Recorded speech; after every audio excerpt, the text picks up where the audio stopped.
Please, please, please try some sunscreens from Minimalist. You ask, I deliver. That's what we're going to talk about in today's video. I have been trying out 2 sunscreens from the brand Minimalist over the past several months. I'm really excited to talk about them today because one in particular I have really been liking. Minimalist is an Indian brand. They have a store on Amazon. You can buy many of their products there. They also have a website with many more products. They actually have a lot of sunscreens, but today we're only going to be talking about these 2. The brand's formulas are pretty simple, free of fragrance. They have ingredients that make sense, and they're relatively affordable. Outside of the sunscreens we're going to be talking about in today's video, I've tried their tranexamic acid serum, which I reviewed for you all. Really like that. It's great for redness and skin texture. And I've also recently finished up their Cepacol moisturizer, which I liked. It's good. It has great ingredients. It's not my favorite moisturizer. It's not my holy grail, but it really gets the job done. The 2 sunscreens in today's video, they're both chemical sunscreens. So there's no zinc or titanium dioxide in these, and they don't leave a white cast. The first one is the SPF 50 sunscreen with niacinamide plus vitamin B5 plus vitamin F. So this is a broad spectrum SPF 50 PA 4+ sunscreen. Now the SPF is giving you some idea of, generally speaking, the UVB protection. Basically, like, how good is this going to be at protecting against a burn? And that testing is standardized. It's the MED testing. Some countries do PA testing, which gives you some idea of the UVA protection. PA testing has its limitations. It's not perfect, but it definitely can be informative, especially if you're someone who is looking to improve the appearance of hyperpigmentation. You really want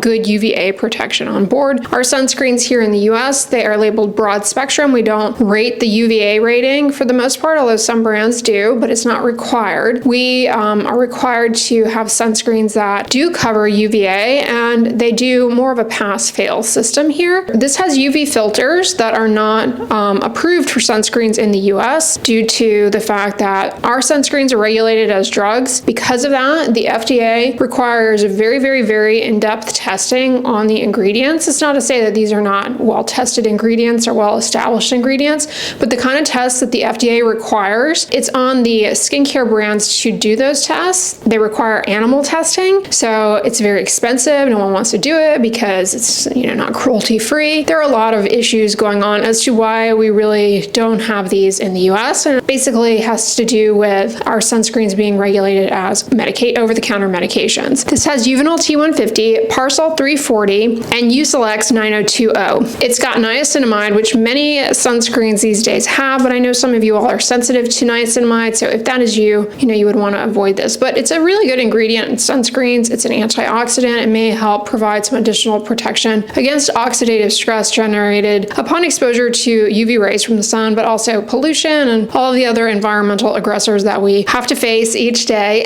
This also has panthenol, which is a B vitamin that's very moisturizing, and it has some fatty acids, linoleic and linolenic acid. These are good for your moisture barrier. Something kind of interesting about this that I don't really ever expect to see in a sunscreen, it has retinol. Now, retinol is a cosmetic ingredient that can improve the appearance of the skin. It can improve collagen production when used on a long-term consistent basis, and ultimately that can improve the appearance of wrinkles and fine lines. Now, retinol is a cosmetic ingredient. It's not a drug, so there is some variability out there in terms of overall formulation, but typically when you are pursuing a retinol product, it's going to be in a skincare product that you usually apply at night. Depending on the formulation, retinol can be sensitive to daylight. That's not always the case. So because this has retinol, I find it kind of a confusing sunscreen to begin to think about incorporating into your routine, because many of you are already using retinol in your nighttime skincare routine, and it becomes very difficult. Like, well, if you use this sunscreen, is it going to end up being more irritating for you? That is a possibility. Adding more retinol products into your routine doesn't get you better results. It just leads to possibly a lot of irritation. That being said, I use tretinoin at night, and I was able to use this and not have any kind of irritation when using it. It's just kind of odd to have retinol in the sunscreen, and like I said, it could be challenging to incorporate into your skincare routine. A lot of people are under the impression that using a retinol makes you more sensitive to the sun. It can create generalized sensitivity to any environmental exposure, but it actually doesn't make you more vulnerable to a sunburn. That being said, when you use retinol, you do need to protect your skin from the sun, as you should be anyway. But just to point that out, because I think a lot of people would see a product like this and think, oh yeah, retinol makes you burn more easily, so it makes sense to have it in a sunscreen, but in reality, it doesn't. I think of retinol as the type of product that you should use at night. Why? Well, you want it to penetrate into your skin as best it can, and putting it on at night before you go to bed, it has a better opportunity to do so just because of the nature of the skin at night. You have an increase in blood flow, and you also have an increase in transepidermal water loss and better penetration of ingredients into the skin at night. That being said, this also has sodium hyaluronate, which is a humectant that helps plump the skin surface. I will say this is a really good moisturizer. Just applying it to the skin surface, it looks really good. It has almost like a sort of demi-matte finish. It's not overly shiny at all, as many sunscreens can be. However, I found this sunscreen, I would get pilling episodically when I wore it. Not every time. A lot of it had to do with what moisturizer I put on the night before. If I put on a richer cream as my nighttime moisturizer and then wake up in the morning and put this on, I would often get pilling. I also noticed that sometimes if I used any kind of makeup over, I might get some pilling of the makeup. I don't believe it's water resistant either. So for me, while I really liked it sort of on first impression, putting it on, it did not wear well throughout the day for me on multiple occasions. While it didn't wear particularly well throughout the day, it did not cause any issues with my eyes. Like, it did not cause watery eyes, burning eyes, blurry vision. Many chemical sunscreens can do that. I was able to comfortably wear it around my eyes, no problem. The other sunscreen is the Invisible Sunscreen SPF 40. Wow, I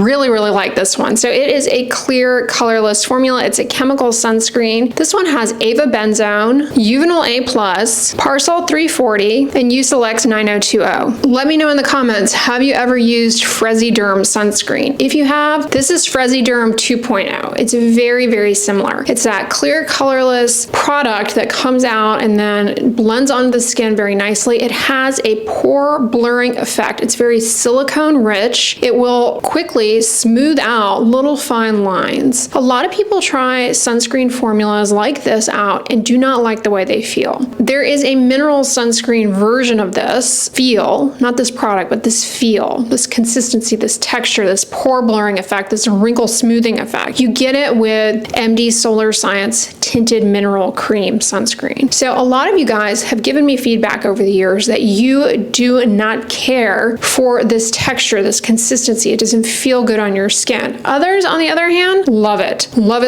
it. So if you've had any experience with those before, liked them, you'll like this. If you hated those types of textures, you're not going to like this. Now, in addition to the sunscreen ingredients, I will point out this does not have niacinamide. So for those of you who are sensitive, you have a niacinamide-free option here. Woohoo! They talk about the tomato fruit extract in this, which may be a source of antioxidants and anti-inflammatory compounds. This also has squalane, an emollient, which you guys know I personally really enjoy. It's very lightweight in feel and smooths down the skin surface. Now, in contrast to the SPF 50, I got zero pilling with this. It did not pill at all. It's a dream to use. The packaging actually kind of reminds me a little bit of those Wilton's icings that you see at the craft store or sometimes in the grocery store over in the cake decorating section. It reminded me of that. This also has jojoba seed oil, an emollient, no hyaluronic acid. It's just a very silicone-rich, clear, colorless formula. Performs really well, stays on the skin throughout the day. Like the other sunscreen, I use it comfortably around my eyes, my upper eyelid. No blurry vision, no watery eyes, no stinging. You know that miserable feeling when it happens. Unlike the other one, there's no retinol in this. So you don't have to think about, well, if I introduce this as my daytime sunscreen, is it going to be too irritating with my retinol that I'm using at night, if you are using a retinol at night. You know, another sunscreen that this kind of reminds me of is the Supergoop Unseen. Supergoop Unseen is a little bit more oily in the texture, just ever so slight compared to this. This has that sort of cushiony slip slide glide. Again, if you've ever used the Fresiderm, this is very similar. Fresiderm is like a Greek sunscreen. This is very similar. And it was pretty affordable. That being said, I'm almost finished with it. I'm almost finished with it though because I've really liked using this. Like, I primarily wanted to use this. Now the SPF 51 I haven't really been using as much after trying it out because again, I do get that pilling with it. So it just really has not worked out for me. So long story short, for me personally, their SPF 40 is a great daily moisturizing sunscreen. When I review sunscreens like this, I have to get questions questions from people who have rosacea, sensitive skin, asking if these sunscreens would be okay, because the American chemical sunscreens, they can burn, they can sting, and people who have rosacea may often be even more sensitive to that burning and stinging sensation. Sometimes even they might trigger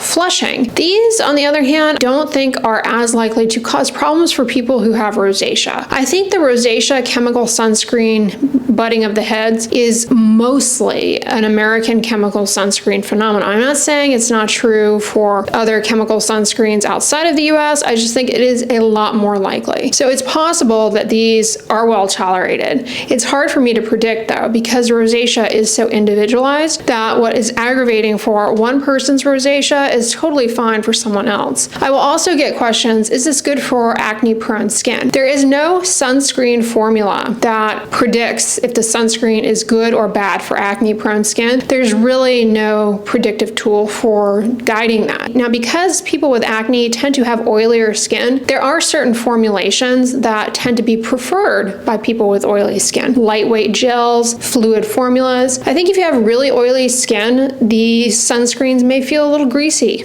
to you. They don't to me. I think they feel great. They don't look shiny or whatever, but you may not like, for example, the SPF 40. I find a lot of people with oily skin, technically they should like it because it's so silicone rich, and silicone based formulas, they tend to mix well with your sebum and not feel as heavy. But I find the opposite to be true, and that people who have very oily skin, they sometimes will be like, this feels like just a grease ball on my face. So no, thank you. All that to say, if you have acne, there's really nothing about a sunscreen formula that predicts if it's going to aggravate any one person's acne. Those pore clogging ingredient lists, throw them away. They are not evidence-based. They just serve to confuse the consumer and, make people like overanalyze things that are not relevant. You are not a rabbit ear, okay? Anyways, guys, I hope this video was informative to you all. Please let me know in the comments if you have tried the Minimalist sunscreens. Minimalist, or I want to call it the Minimalist. It's Minimalist sunscreens. Please let me know in the comments if you've tried any of these sunscreens, or have you tried some of their others? I really want to get my hands on some of their other sunscreens. I may end up placing a bigger order at some point on their website, but right now I'm just kind of going through what they have on their Amazon storefront, because there's still a lot of other skincare products from them that I want to test out. So be sure and stay tuned for all of that goodness. Now on the inside, I'm going to put my recent Fast 5 skincare product review video where I talk about their Cepacalm moisturizer. So check that one out next. It has very calming ingredients. But if you enjoyed this video, give it a thumbs up, share it with your friends, and as always, don't forget, sunscreen and subscribe. I'll talk to you guys tomorrow. Bye.